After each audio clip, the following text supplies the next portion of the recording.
Assalamualaikum warahmatullahi wabarakatuh. Allahumma shalli ala sayyidina Muhammad wa ala sayyidina Muhammad. Yang terhormat Dr. Kebiani Bajik Nida selaku Direktur Utama Sana Pesantren Super Kabel Quran dari Bani Fidah. Dan terlupa juga dengan Mir Afifah selaku dari Madrasah Sanawiyah Al-Quran dari Bani Fidah. Dan terlupa juga dengan Mr. Nur Ikhwan selaku dari Kepala Madrasah Aliyah Al-Quran dari Bani Fidah. Alhamdulillahirrahmanirrahim.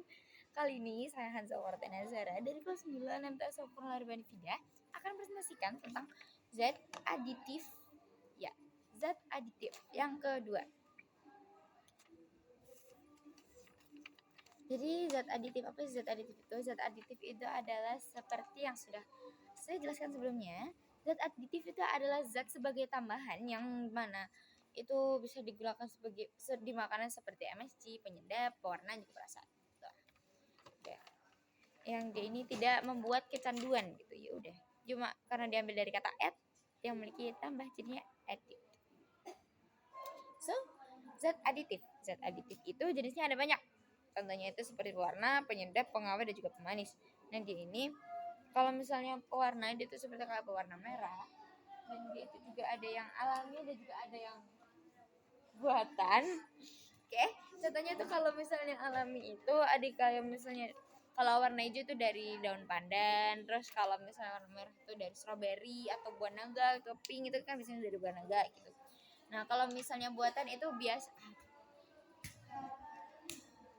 kalau misalnya dari kalau misalnya buatan itu biasanya itu kayak dari ya bahan-bahan kimia yang telah dicampur-campur gitu ya teman-teman. Kalau misalnya penyedap itu ada pun juga yang buatan dan juga alami. Contohnya kalau misalnya buatan itu seperti bawang, kunyit, terus ya gitu-gitulah. Kunyit, merica, lada gitu. Kalau misalnya buatan itu seperti MSG atau monoglutamat sodium gitu. Monotasium glutamat sodium apa gitu. MSG gitu. Gua kebalik sih gitu. Nah, dia ini kan kalau misalnya makanya kalau misalnya dia ini dikonsumsi banyak-banyak maka dia itu bisa kayak ya gitulah. Nah, ada pun juga pengawet. Nah, pengawet ini itu hal yang berbahaya, contohnya seperti formalin dan juga boraks. Nah, dia tuh kalau misalnya sampai termakan biasanya tuh ya bisa pokoknya bisa sakit. Terus ada pemanis. Iyo. Nah, dia tuh kayak pemanis. Manis tuh biasanya tuh ada pun juga yang buatan dan juga yang alami. Kalau misalnya alami itu seperti gula yang terbuat benar dari tebu. Kalau misalnya buatan itu seperti kayak sirup sukrosa, fruktosa gitu.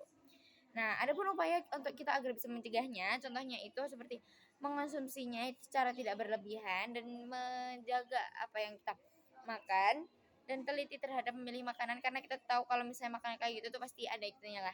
Nah, apalagi kalau misalnya anak kecil gitu dilarang untuk makan jajanan UPF kalau nggak salah teman-teman. UPF karena itu tuh bisa membahayakan anak-anak karena itu kita harus lebih pintar-pintar memilih jajan dan juga menggunakan dari bahan dari alam itu tadi seperti bahan-bahan alami yang sudah disebutkan seperti tadi dan juga memeriksa bahan kimia yang dipakai oleh bahan tersebut. Saya kira sudah cukup. Saatnya jam ke-7 dimulai. It's time to begin the second place. Oke, saya kira sudah cukup presentasi kali ini. Terima kasih atas perhatiannya. Mohon maaf apabila ada salah kata. Wassalamualaikum warahmatullahi wabarakatuh.